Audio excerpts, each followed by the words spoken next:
হযরত হুযায়ফা রাদিয়াল্লাহু তাআলা আনহু একবার ইয়ামান সফরে গিয়েছিলেন। হযরত হুযায়ফা রাদিয়াল্লাহু তাআলা আনহু এক মসজিদে জামাতের সাথে নামাজ পড়লেন। পড়ার পরে দেখলেন এক মুরব্বি জামাত পায় নাই। জামাত না পাওয়ার কারণে একা একা নামাজ পড়ছে। মুরব্বির নামাজ দেখে হুযায়ফা রাদিয়াল্লাহু তাআলা আনহু অপেক্ষা করলেন।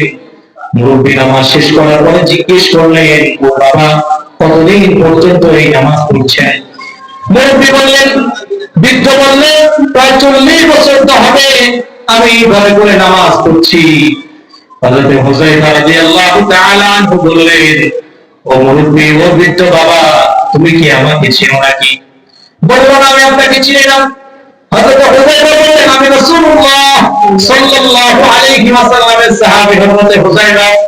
ও আল্লাহর বান্দা, যদি এইভাবে করে 40 বছর নামাজ পড়ে থাকো, আল্লাহর কসম করে বলি এক ওয়াক্ত নামাজ কবুল হয় না।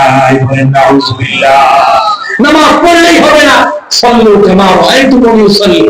হ্যাঁ, এইভাবে করে প্রত্যেকটা ইবাদত করলেই হবে না। আল্লাহর হাবিব বিশ্বনবী বলেন, আলাইকুম বিসুন্নতি ওয়া সুন্নাতিল খুলাফায়ে রাশিদিন আল মাহদিয়িন।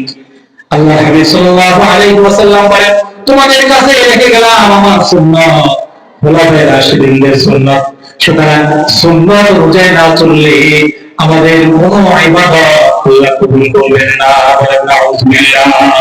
আল্লাহ রাব্বুল আলামিন কোরআনে কারীমের মধ্যে বলেন, فهل ينظرون إلا سنة الأولين فلن تجد لسنة الله تبديلا ولن تجد لسنة الله تحويلا।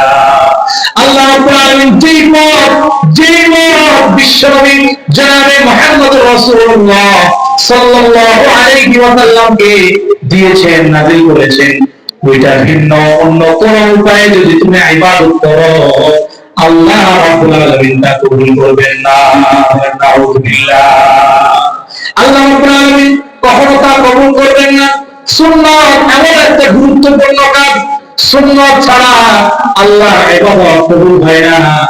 আল্লাহ রাব্বুল আলামিন বলেন, কুল ইন কুনতুম তুহিব্বুনাল্লাহ ফাত্তাবিউনি ইউহিব্বুকুমুল্লাহ ওয়া ইয়াগফির লাকুম যুনুবাকুম ওয়াল্লাহু গফুরুর রহিম। তোমরা যদি আমি আল্লাহর মহব্বত চাও, তোমরা যদি আমি আল্লাহর গোলামি করে আমার সন্তুষ্টি অর্জন করতে চাও, তোমাদের জন্য একটাই অপশন, তোমরা রাসূলের পূর্ণ আনুগত্য করো। সুবহানাল্লাহ। রাসূলের আনুগত্য ছাড়া কখনো তোমার ইবাদত আল্লাহর কাছে কবুল হবে না। আল্লাহর কাছে কখনো রাসূলের আনুগত্য ছাড়া তোমার ইবাদত কবুল হবে না। আল্লাহ রাব্বুল আলামিন আয়াতে বলেন, ফালা রাব্বিকা লা ইউমিনুনা হাত্তা ইউহাক্কিমুকা ফীমা শাজারা বাইনাহুম ثم لا يجدون في أنفسهم حرجا ولو كان بهم خصاصة।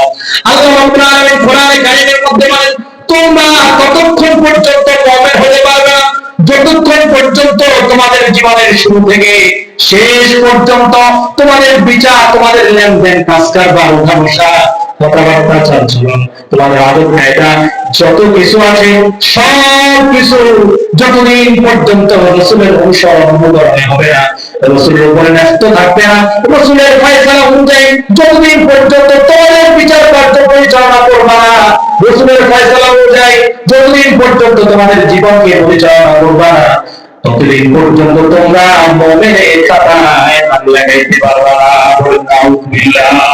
ততদিন পর্যন্ত তোমরা মুমিন হবে। সুতরাং ইবাদতের মধ্যে কয়টা শর্ত? সবাই বলেন কয়টা শর্ত? চারটা শর্ত। এক নম্বর হলো শিরক মুক্ত ইবাদত। আল্লাহ রাব্বুল আলামিন লোকমান আলাইহিস সালাতু ওয়াস সালামের একটা কথাকে, উপদেশকে এত পছন্দ করেছেন, কোরআনে কারীমের মধ্যে তার নামে একটা সূরা লিখে দিয়েছেন। বলেন সুবহানাল্লাহ। আল্লাহ রাব্বুল আলামিন তার এমন একটা উপদেশ হয়েছে। তিনি বলেন وَإِذْ قَالَ لُقْمَانُ لِابْنِهِ وَهُوَ يَعِظُهُ يَا بُنَيَّ لَا تُشْرِكْ بِاللَّهِ إِنَّ الشِّرْكَ لَظُلْمٌ عَظِيمٌ।